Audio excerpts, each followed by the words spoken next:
வணக்கம் நண்பர்களே. இன்று நாம் ரூத் என்ற பெண்மணியின் கதையை பற்றி மற்றும் கடவுள் எவ்வாறு நம்மை ஆசீர்வதிக்கிறார் என்பதை பற்றி பார்க்க போகிறோம். ரூத் தனது திருமணத்திற்கு குறுகிய காலத்தில் தனது கணவரை இழந்தார் மற்றும் தாயாமா நவோமியுடன் வாழ்ந்தார். அந்த நேரத்தில் ஒரு பெண் தனியாக வாழ்வது மிகவும் கடினமான ஒன்று. ஆனால் இந்த துயரமான சூழ்நிலையிலும் ரூத் ஒரு முக்கிய முடிவை எடுத்தார்.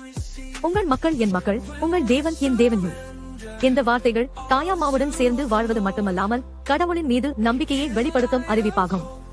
தாயாமாவுடன் மோவாவில் இருந்து பெத்லகேமுக்கு சென்றார். அங்கு அவள் போவாசை சந்தித்து திருமணம் செய்து கொண்டார். நம் வாழ்வில் நீதிபாலமானதாக தோன்றும் ஒரு நல்ல சந்தர்ப்பத்தை நாம் சந்திக்கும் போது அது கடவுள் நமக்கு வைத்திருக்கும் பரிசாக இருக்கலாம். ருத் ஒரு மகனை பெற்ற போது நகரத்தில் அனைவரும் மகிழ்ச்சியடைந்தனர். அக்கம் பக்கத்தினர் அந்த குழந்தையை ஆசீர்வதித்து அவர் குடும்பத்தை மீட்கவும் புதிய எதிர்காலத்தை தரவும் செய்வார் என்று கூறினர். இந்த காட்சி நாம் இயேசுவின் பிறப்பை கொண்டாடும் முறையுடன் ஒத்துப்போயுள்ளது. ருத் பெற்ற மகன் தாவீதின் தாத்தாவானார், மேலும் இறுதியில் இயேசுவின் வம்சத்தில் இடம் பெற்றார்.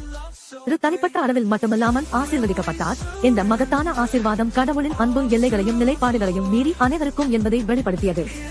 நண்பர்களே, ருத் போலவே நமது வாழ்க்கையும் சவால்களால் நிரம்பி இருக்கலாம். ஆனால் வாழ்க்கையின் சுமையும் நம்பிக்கையின்மை மற்றும் துயரத்தால் நாம் அழுத்தப்பட்டிருப்பதை உணர்ந்தாலும் கூட கடவுள் நமக்காக ஆசீர்வாதங்களை தயாரித்து வைத்திருக்கிறார்.